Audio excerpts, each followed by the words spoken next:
নমস্কাৰ ছাত্ৰ ছাত্ৰীসকল সকলোকে অনলাইন সময় এটি নতুন ভিডিঅ'লৈ স্বাগতম জনাইছোঁ। আশা কৰোঁ সকলো ভালেই আছা আৰু পঢ়ি আছা। যিহেতু পৰীক্ষা পাইছেই, গতিকে তোমালোকে ভালদৰে পঢ়া শুনা কৰা। এই ভিডিঅ'টোৰ জৰিয়তে তোমালোকক শংকৰদেৱ শিশু নিকেতনৰ ক্লাছ 5ৰ যি সমাজবিদ্যা বিষয়টো আছে তাৰে চেপ্টাৰ নম্বৰ যোনটো 12 তাৰে অনুশীলনী যিমানখিনি কুৱেশ্যন আছে সেইখিনিৰ লগতে বহুতো ইম্পৰ্টেণ্ট অতিৰিক্ত কুৱেশ্যন এনচাৰ তোমালোকক প্ৰদান কৰিছোঁ। ইয়াত যিমানখিনি কুৱেশ্যন এনচাৰ দিছোঁ তাৰ পৰাই তোমালোকক এই যোনটো পৰীক্ষা আহি আছে বা আগন্তুক যোনবোৰ পৰীক্ষা আহিব বছৰেকীয়া তাত তোমালোকৰ কমন আহিব। ইয়াৰ পৰা আৰু বেলেগ কোনো কুৱেশ্যন নাহে। তোমালোকে এইখিনি পঢ়িলেই তোমালোকৰ হৈ যাব। গতিকে আহাচোন ভিডিঅ'টো আৰম্ভ কৰোঁ।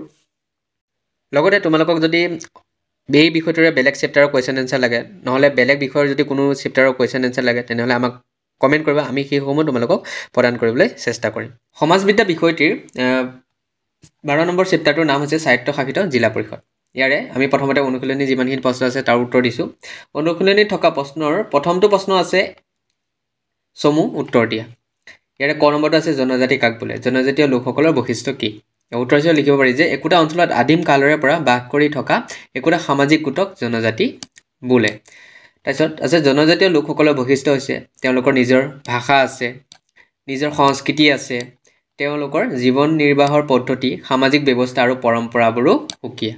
এইখন লিখিলে হ'ব এই প্ৰশ্নটোৰ উত্তৰ হিচাপে। তাৰপিছত 2 নম্বৰটো আছে অৰ্থাৎ খ নম্বৰটো আছে স্বায়ত্তশাসন ব্যৱস্থা বুলিলে কি বুজা? ইয়াৰ উদ্দেশ্য কি? ইয়াৰ উত্তৰ হৈছে একোখন জনজাতীয় সমাজৰ উন্নয়নৰ বাবে অঞ্চলটোৰ শাসনভাৰ সেই জনজাতিটোৰ নিৰ্বাচিত প্ৰতিনিধিৰ হাতত অৰ্পণ কৰা ব্যৱস্থাটোকে স্বায়ত্তশাসন ব্যৱস্থা বোলা হয়। ইয়াৰ উদ্দেশ্য হৈছে জনজাতিসকলৰ ভাষা, সংস্কৃতি, ৰীতি নীতি, সামাজিক ব্যৱস্থা তথা পৰম্পৰাসমূহ ৰক্ষা কৰা। তাৰপিছত গটো আছে অসমৰ পাহাৰীয়া অঞ্চলত থকা দুখন স্বায়ত্তশাসিত জিলা পৰিষদৰ নাম লিখা। ইয়াৰ উত্তৰ হৈছে কাৰ্বি আংলং স্বায়ত্তশাসিত জিলা পৰিষদ আৰু ডিমা হাছাও স্বায়ত্তশাসিত জিলা পৰিষদ। তাৰপিছত ঘটো আছে অসমৰ ভৈয়াম অঞ্চলত থকা 3খন স্বায়ত্তশাসিত পৰিষদৰ নাম লিখা। ওপৰৰ প্ৰশ্নটো সুধিছে পাহাৰীয়া অঞ্চলত থকা 2খন স্বায়ত্তশাসিত জিলা পৰিষদৰ নাম। ইয়াত সুধিছে তোমালোকৰ ভৈয়াম অঞ্চলত থকা 3খন স্বায়ত্তশাসিত পৰিষদৰ নাম। গতিকে দুইটা বেলেগ বেলেগ, তোমালোকে একেই বুলি ইয়াত আকৌ বহাই নিদিবা, মিক্স নকৰিবা তোমালোকে। উত্তৰ হিচাপে লিখিব পাৰি যে অসমৰ ভৈয়াম অঞ্চলত থকা 3খন স্বায়ত্তশাসিত পৰিষদৰ নাম হৈছে ৰাভা স্বায়ত্তশাসিত পৰিষদ, 2টো আছে তিৱা স্বায়ত্তশাসিত পৰিষদ আৰু 3 নম্বৰটো আছে মিচিং স্বায়ত্তশাসিত পৰিষদ। তাৰপিছত উঙটো আছে BTADৰ জিলাকেইখনৰ নাম লিখা। ইয়াৰ উত্তৰ হৈছে কোকৰাঝাৰ, বাক্সা, চিৰাং, ওদালগুৰি। তাৰপিছত 2 নম্বৰটো আছে খালী ঠাই পূৰণ কৰা। ইয়াৰ কটো আছে পাহাৰীয়া স্বায়ত্ত জিলা পৰিষদ 2খন ডেছ চনত গঠিত হৈছিল। অৰ্থাৎ পাহাৰীয়া যোন 2খন স্বায়ত্তশাসিত পৰিষদ আছে নাম কি আছিলে? কাৰ্বি আংলং স্বায়ত্তশাসিত পৰিষদ আৰু ডিমা হাছাও স্বায়ত্তশাসিত পৰিষদ। এই পৰিষদ 2খন কেতিয়া গঠন হৈছিলে? 1955 চনত। অৰ্থাৎ উত্তৰটো হোৱা পাহাৰীয়া স্বায়ত্ত জিলা পৰিষদ 2খন 1955 চনত গঠিত হৈছিল। তাৰপিছত খটো আছে ডেছ চনত BTADৰ পৰিষদ গঠন কৰা হৈছিল। ইয়াৰ উত্তৰ কি হ'ব? 2003 চনত BTAD পৰিষদ গঠন কৰা হৈছিল। অৰ্থাৎ খালী ঠাইৰ ঘৰত বহিছে 2003 চনত। গটো আছে স্বায়ত্তশাসিত জিলা পৰিষদৰ ডেছ সদস্য ভোটাৰসকলে বাছি দিয়ে। ইয়াৰ উত্তৰ হৈছে স্বায়ত্তশাসিত জিলা পৰিষদৰ 3/4 সদস্য ভোটাৰসকলে বাছি দিয়ে। অৰ্থাৎ খালী ঠাইৰ ঘৰত কি হৈছে? 3/4। তাৰপিছত ঘটো আছে স্বায়ত্তশাসিত জিলা পৰিষদৰ মুখ্য কাৰ্যবাহী বিষয়াগৰাকীক ডেছসকলে বাছি দিয়ে। ইয়াৰ উত্তৰ হৈছে স্বায়ত্তশাসিত জিলা পৰিষদৰ মুখ্য কাৰ্যবাহী বিষয়াগৰাকীক কাৰ্যবাহী সদস্যসকলে বাছি দিয়ে। তাৰপিছত উঙটো আছে স্বায়ত্তশাসিত পৰিষদত ডেছসকলে কিছুমান বিশেষ সুবিধা ভোগ কৰিব পাৰে। ইয়াৰ উত্তৰ হৈছে স্বায়ত্তশাসিত পৰিষদত জনজাতীয় লোকসকলে কিছুমান বিশেষ সুবিধা ভোগ কৰিব পাৰে। এয়া আছিল এই চেপ্টাৰটোত থকা অনুশীলনীত থকা প্ৰশ্নসমূহৰ উত্তৰ। তাৰপিছত অতিৰিক্ত প্ৰশ্ন আছে, এইসমূহ কুৱেশ্যন বহুত ইম্পৰ্টেণ্ট হয়, ইয়াৰ পৰাই তোমালোকৰ কি হয় এক্সামত আহে। গতিকে তোমালোকে এইখিনি ভালদৰে চাবা। মই ইয়াত যিমানখিনি দি দিছোঁ তাৰ বাদে আৰু বেলেগ কুৱেশ্যন চোৱাৰ কোনো প্ৰয়োজন নাথাকে, ইয়াৰ পৰাই কমন আহিব।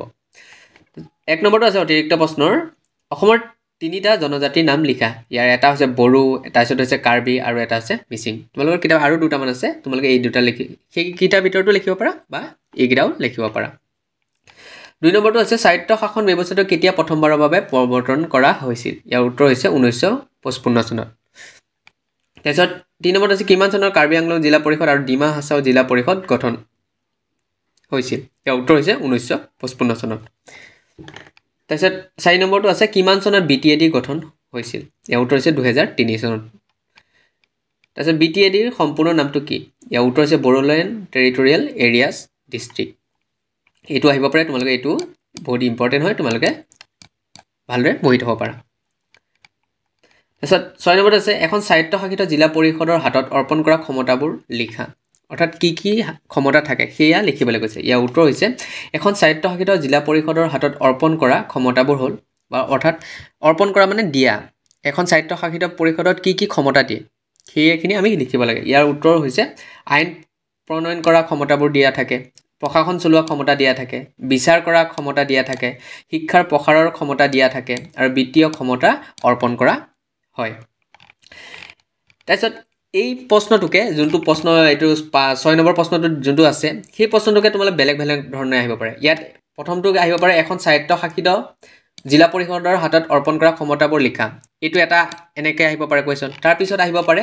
স্বায়ত্তশাসিত জিলা পৰিষদৰ ক্ষমতাবোৰ কি এনেদৰে আহিব পাৰে তোমালোকৰ এনসাৰটো একেই হ'ব কিন্তু কুৱেশ্যনকেইটা বেলেগকৈ আহিব পাৰে তাৰপিছত আহিব পাৰে স্বায়ত্তশাসিত জিলা পৰিষদৰ হাতত থকা ক্ষমতা 5টা লিখা অৰ্থাৎ উত্তৰ এটাই কিন্তু প্ৰশ্ন তোমালোকৰ তিনি ধৰণে আহিব পাৰে কেনেকৈ আহিব পাৰে এটা আহিব পাৰে এখন স্বায়ত্তশাসিত জিলা পৰিষদৰ হাতত অৰ্পণ কৰা ক্ষমতাবোৰ লিখা দ্বিতীয়তে আহিব পাৰে তোমালোকৰ স্বায়ত্তশাসিত জিলা পৰিষদৰ ক্ষমতাবোৰ কি তাৰপিছত 3 নম্বৰটো আহিব পাৰে স্বায়ত্তশাসিত জিলা পৰিষদৰ হাতত থকা ক্ষমতা 5টা লিখা প্ৰশ্নটো 3 প্ৰকাৰে আহিব কিন্তু উত্তৰটো এটাই হ'ব কি আহিব হ'ব আইন প্ৰণয়ন কৰা প্ৰশাসন চলোৱা বিচাৰ কৰা ক্ষমতা শিক্ষাৰ প্ৰসাৰৰ ক্ষমতা আৰু বিত্তীয় ক্ষমতা এনসাৰ একেই তোমালোকে এটা পঢ়িলে 3টা কুৱেশ্যনৰ এনসাৰ হৈ যাব তাৰপিছত 8 নম্বৰটো আছে শুদ্ধ উত্তৰটো বাছি উলিওৱা কটো আছে 2003 2005 2007 চনত প্ৰথমবাৰৰ বাবে BTADৰ নিৰ্বাচন অনুষ্ঠিত হৈছিল ইয়াৰ উত্তৰ হৈছে 2005 অৰ্থাৎ শুদ্ধ উত্তৰটো কি হ'ব 2005 চনত প্ৰথমবাৰৰ বাবে BTADৰ নিৰ্বাচন অনুষ্ঠিত হৈছিল তাৰপিছত কটো আছে 2003 2005 2007 চনত BTAD গঠন কৰা হয় ইয়াৰ শুদ্ধ অপচনটো কোনটো হ'ব 2003 চনত অৰ্থাৎ 2003 চনত BTAD গঠন কৰা হয় তাৰপিছত গটো আছে শেষৰটো প্ৰশ্ন 2005 1955 1995 চনত পোন প্ৰথমবাৰৰ বাবে সংবিধানত স্বায়ত্তশাসন ব্যৱস্থাৰ প্ৰৱৰ্তন কৰা হৈছিল ইয়াৰ শুদ্ধ অপচনটো কোনটো হ'ব 1955 চনত ইয়াৰ উত্তৰটো হ'ব 1955 চনত পোন প্ৰথমবাৰৰ বাবে সংবিধানত স্বায়ত্তশাসন ব্যৱস্থাৰ প্ৰৱৰ্তন কৰা হৈছিল এয়া আছিলে এই চেপ্টাৰটোৰ গোটেইকেইটা প্ৰশ্নৰ উত্তৰ আমি গোটেইখিনি তোমালোকক প্ৰদান কৰিছোঁ তোমালোকে ইয়াৰ পৰা পঢ়িলেই হ'ব বেলেগ আৰু একো নাথাকে পাঠটোত পঢ়িবলগীয়া তোমালোকে যদি ভিডিঅ'টো ভাল পালা তেনেহ'লে লাইক কৰিবা শ্বেয়াৰ কৰিবা আৰু ছাবস্ক্ৰাইব কৰি ৰাখিবা যাতে নতুন ভিডিঅ'বোৰ তোমালোকে পাই থাকা আৰু যদি তোমালোকে বেলেগ চেপ্টাৰ বা বেলেগ বিষয়ৰ চেপ্টাৰ লাগে তেনেহ'লে আমাক কমেণ্ট কৰিবা আমি সেইসমূহ দিবলৈ চেষ্টা কৰিম গতিকে আজিলৈ ইমানেই ভালদৰে পঢ়ি থাকা এক্সামৰ কাৰণে ধন্যবাদ